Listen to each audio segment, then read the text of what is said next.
Okay, magandang araw muli mga kababayan at welcome back my YouTube channel. Ayan, meron tayong magandang pag-uusapan ngayon.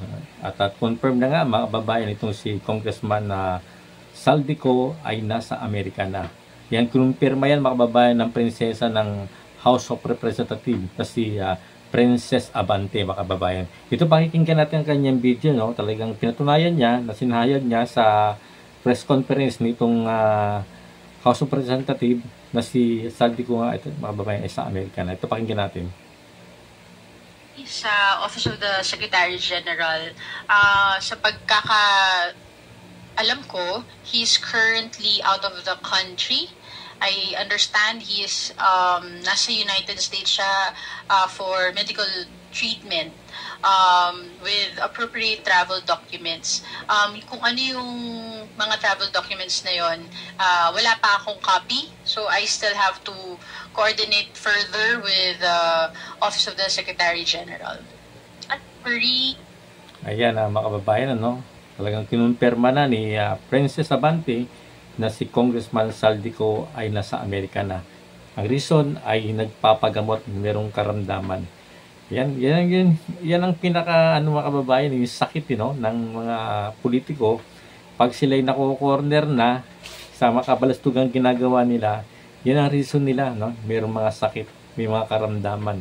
Kaya ito, nakakaramdam na ng karama ito si Congressman Saldico. At ng nakarang huling hearing nitong sa Kongreso ay may mga congressman na minumungkahi na dapat ipatawag nga si Saldico para maliwanagan ang patungkol nga sa may GAA 2025 budget. Isa na nagsalita doon ay si Congressman Ungab, no? At mayroong hawak dito si Congressman Toby Tiangco na kung saan mayroong siyang USB na hawak na kung saan talagang ipapatunayan niya na itong si Saldico ay mayroong talagang ginagawang kababalaghan mga kababayan sa budget natin sa 2025. Kaya nga sabi nyo, paano maayos ang 2026 budget kung ang 2025 ay hindi pa naayos mga kababayan? Kaya hinahanap nga ni Toby Tiangco yung small committee, no? Kasi doon nga nakalagay yung mga patungkol nga sa paano nila inayos ang budget na ito mga kababayan. Kaya ito, abangan natin kung ano pong sunod na pangyayari, no, sa sunod na hearing diyan sa Kongreso, kasi nga gustong-gusto na umatid nito ni Mayor Magalong, no. Dapat nga sabi niya imbitahan na siya pero hindi siya iniimbitahan, no. At sinabi niya Toby Tiangco, imbitahan niyo na si Mayor Magalong kasi meron siyang talagang alam patungkol nga sa mga ibang congressman dyan na talaga namang kasabwat, no? At talagang corrupt na mga congressman, mga kababayan. Ito, at meron pa tayong panibagong video na pakikita sa inyo. Ito nga yung patungkol nga, no, na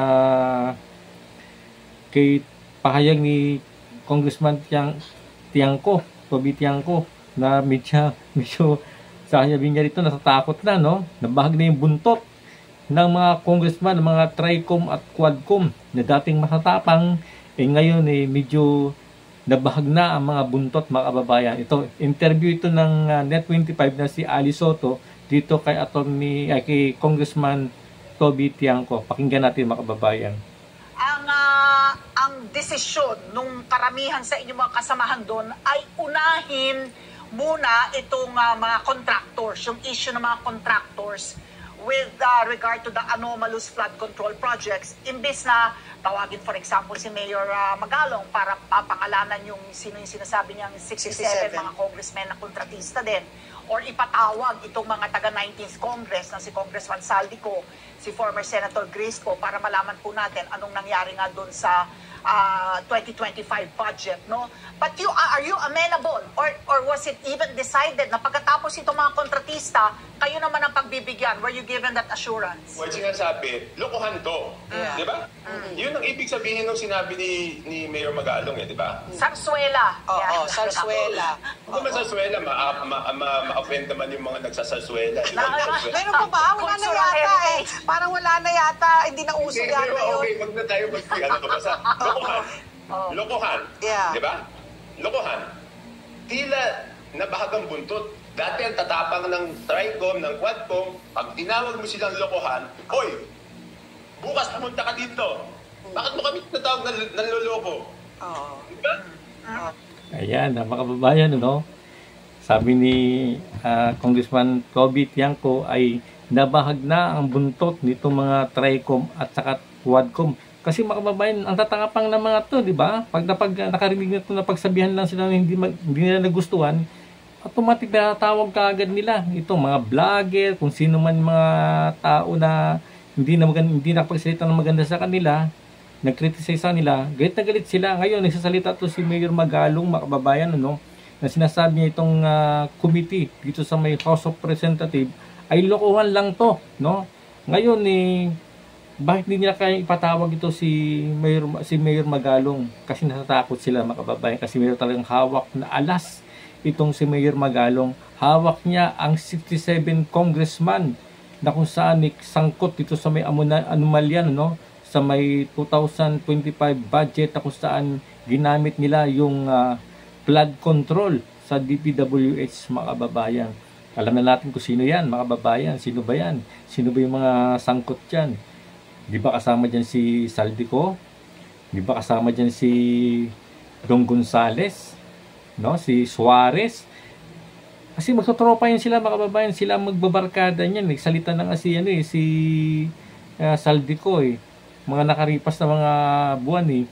Sila pala magkakatropa, no? Si Saldico, Tambaloslos, si Suarez, no? Congressman Suarez, saka si Dong Gonzales ng Pampanga.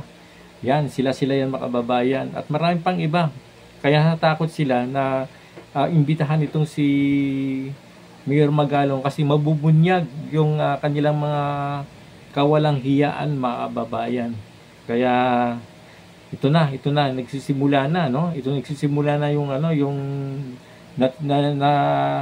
namumulat na ang mamayang Pilipino. At ito nga, no, itong araw na to, nakita naman natin kung paano nagalit yung mga tao kung saan linusob itong kontraktor ng San Gerald at San Timothy na pamamay-ari ng mag-asawang Diskaya. At pinagbabato nga yung kanilang company at kanilang tahanan, mga kababayan. Kaya ito, galit na galit yung mga Pilipino sa mga kawalang hiyang ginagawa nila, mga kababayan. Kaya ito, meron nga palang binanggit ito napakinggan ko yung live ni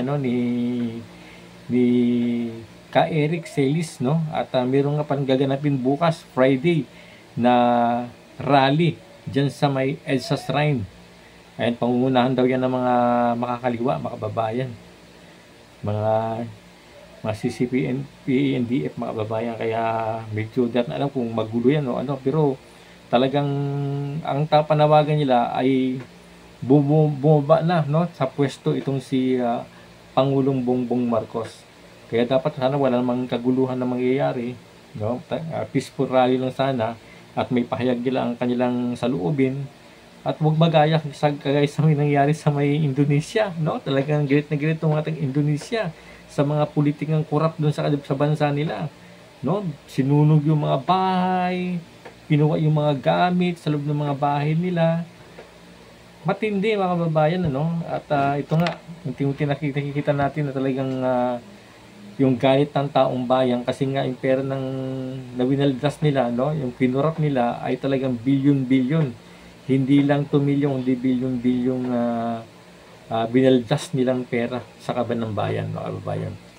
Sana magkaroon ng matinding investigasyon, kumilos na to si Pangulong Bongbong Marcos, hindi lang puro siya inspect sa mga lugar ng kung saan mayroong ghost project. Dapat ang 15 pinalanganan niya ng mga contractor na to tsaka mga congressman ito, alam niya yan kasi meron siya intelligence sa confidential fund diba, ginagamit sa intelligence fund yan, billion ng perang ang kanyang budget dyan. Ang ginagawa niya para